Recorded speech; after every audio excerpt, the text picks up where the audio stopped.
Militer Rusia kembali menggempur Kiev, ibu kota Ukraina, dan wilayah lain tanggal 18 Mei dini hari.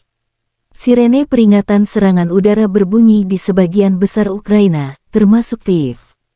Peringatan serangan udara diaktifkan di banyak wilayah Ukraina dan di kota Kiev sekitar pukul 3.10 dini hari tadi.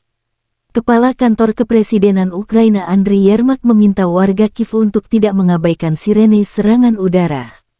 Dari akun Telegram pro-Rusia disebutkan Rusia melancarkan serangan gabungan besar-besaran menyerang Ukraina. Ledakan pertama di wilayah Poltava dan Vinnytsia menyusul ibu kota Kiev.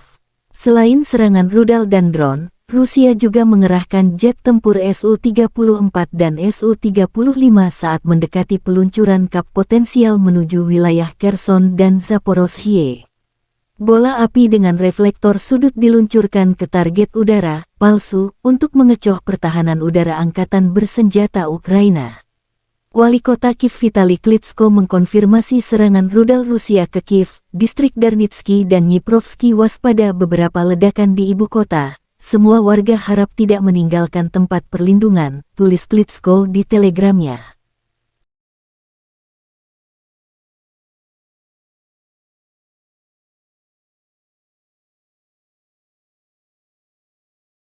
Terima kasih sudah nonton. Jangan lupa like, subscribe, dan share ya.